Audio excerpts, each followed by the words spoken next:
Newest faction focus, this time for the Drukhari. Let's just go ahead and hop right into this. Raiders from the Dark City. Let's see what they give us for them. The Feudal Souls others, some power from pain. Alright, so army rules, power from pain. If your army faction is Drukhari, units from your army with this ability become empowered through pain. This is done using pain tokens. Gaining pain tokens. If your army faction is Drukhari, you gain pain tokens as follows. At the start of the battle, depending on the battle size. So Strike Force, you start with 3 pain tokens. Alright, so with Strike Force, you're starting with 3 pain tokens. Each time an enemy unit is destroyed, you gain 1 pain token. Each time an enemy unit fails a battle shock test, you gain 1 pain token. Each time you gain a pain token, keep it to one side. This is your pain token pool. Alright, so it seems a little different than what I remember for them. Alright, so then empowered through pain. At the start of any phase, you can expend 1 or more pain tokens from your pain token pool. So it's at the start of any phase. Each time you do, select 1 unit from your army with the power from pain ability. Till the end of the phase, that unit is empowered and gains the abilities listed below, depending on the phase. Alright, so you can expend 1 or more pain tokens, so you can do multiple units. Empowered in movement or charge phase, you can reroll advance or charge rolls made for that unit. Alright, so spend 1 token, get a reroll advance or reroll charge. Empowered in the shooting or fight phase, each time a model that unit makes an attack, you can reroll the hit roll. Alright, so you can give them rerolls to advance or reroll to charge or reroll to hit. It looks like those are the only things you can give them. I mean, that's okay. Doesn't seem great. We'll see if there's any other way to use pain tokens, but if that's all it is, if that's the army rule, it's alright. It's not super impressed with it, but depending on how you build your list, if you're combat heavy, the reroll charges and advances will be nice. Then their detachment rule, Real Space Raiders. At the start of the battle, you gain an additional 1 pain token for each of the following in your army contains. 1 or more Archon models, 1 or more Succubus models, 1 or more Homunculus models. Alright, so by taking these, you gain extra pain tokens. So it really doesn't give you that much extra, I don't feel. So, I guess reroll to hit on a good unit could be, but the fact that that's all you get is a twin splinter rifle, which you can replace with a splinter cannon. 6 Drukhari infantry models. Cannot transport grotesque models or models that can fly.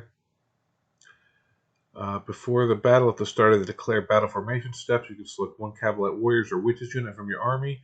If you do, that unit is split into 2 units, each containing an equal number of models as possible. When splitting unit this way, make notes of which models form each of the new 2 units. One of those units must start the battle embarked within this transport, and the other can start the battle embarked with another's transport, or it can be deployed as a separate unit. Alright, so basically just lets you combat squad your big squads. And then he's a 14-inch move, T6, 4 up save, 6 wounds, leadership 6, 1 objective control. Believe they gained 1 toughness. Range weapons, Splinter Cannon, which is the upgrade, Anti-Infantry 3+, sustained hits 1s.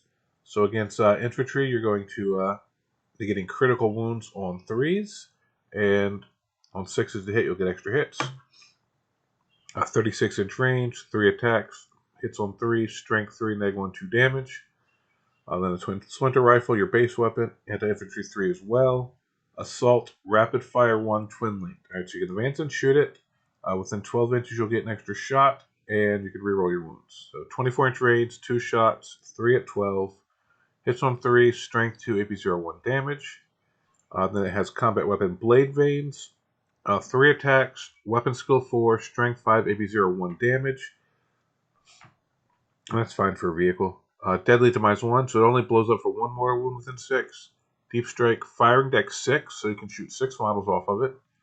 So it looks like they're taking away just the flat open top keyword and just giving a firing deck. So because everybody can get out of vehicles now after they move, so I guess open top really doesn't serve a purpose as a keyword. A stealth, so they're -1 to hit. Power from pain. Athletic Aerialists. At the end of the fight phase, if there are no models currently embarked within this transport, you can select one friendly Drukhari infantry unit that has 6 or fewer models that is wholly within 6 inches of this transport. You cannot select Grotesque unit or unit that can fly unless that unit is within engagement range of one or more enemy units that can embark within this transport. Alright, so at the end of the fight phase, you can just have a unit get in if it's empty. If there was empty. Alright, that's okay. 6 up invul save. For Venom, little cheap transport normally. That's decent. Cavalite Warriors, 8-inch move, T3, 4 save, 1 wound, leadership 6, objective roll 2. Blast Pistol is a pistol, 6-inch range, 1 attack, 3 up to hit, strength 8, neg 3, d3 damage. Blaster is assault, so you may have to shoot 18-inch range, 1 attack, 3 up to hit, strength 8, neg 4, d6 plus 1 damage. So they don't have any type of melta on the blasters. Dark Lance is heavy, so if you remain stationary, plus 1 to hit. 36-inch range, 1 attack, 4 to hit base, 3 if you're stationary. Strength 12, neg 3, d6 plus 2 damage. Shredder is assault and torrent, so you can advance and shoot with it, and it auto hits. 18-inch range, d6 shot. Splinter pistol, anti-infantry 3, assault pistol, so same critical wounds on a 3. Can advance and shoot it in pistol. Strength 12-inch range, 1 attack, 3 up to hit, strength 2, AP 1 damage. And the Splinter rifle, infantry 3 as well, and also assault. 24-inch range, 2 attacks, 3 up to hit, strength 2, AP 1 damage. So these things aren't going to be doing much to vehicles at all. Sybarite weapon, combat is anti-infantry 3 as well, so a lot of anti-infantry 3 in this data sheet. 3 attacks, 3 up to hit, strength 3, neg 1 damage. And then we got the close combat weapon, which is 2 attacks, 3 up to hit, strength 3, AP 1 damage. Alright, and then they have Sadistic Raiders. If you control an objective marker at the end of your command phase, and this unit, or any transport it is embarked with, then is within range of that objective marker. If that objective marker remains under your control, even if you have no models within range of it, until your opponent controls it at the start of any of their fair turn. So you gain sticky objectives, and you can do it from inside your transport.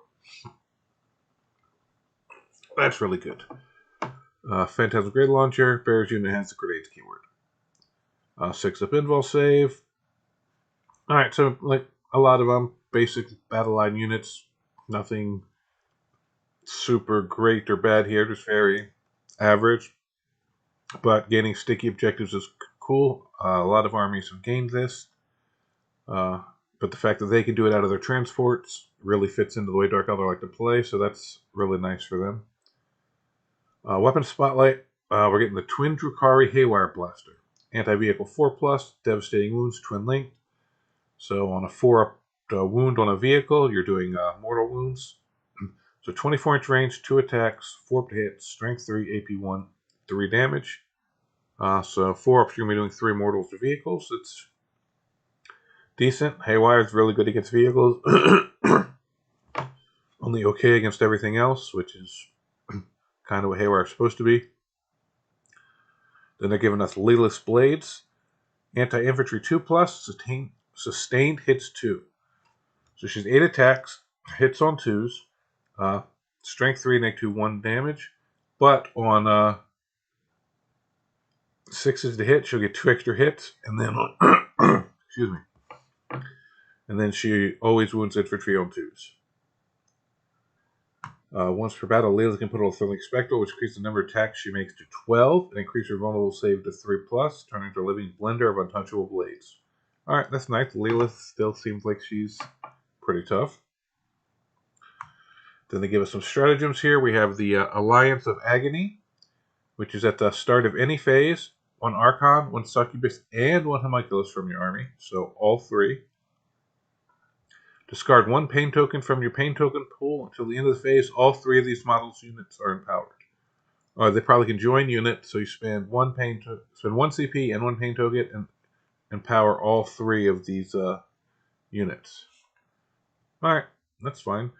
You only stratagem if you're able to select all 3 of the target models stated above. Alright, so you have to have all 3. If one of them dies or you don't take one in your list, you can't use the strat. That's all they really give us. Strat seems nice if you build into that. Weapons and data sheets seem good. Army roll, a little underwhelming to me personally, but it could be something that once you get into the play some games with it, maybe it's more powerful than it seems. But just off my first glance, I'm not super impressed with it. But I don't play Dark Eldar, so I'm not the one who needs to be. But thank you guys for watching, and be back tomorrow with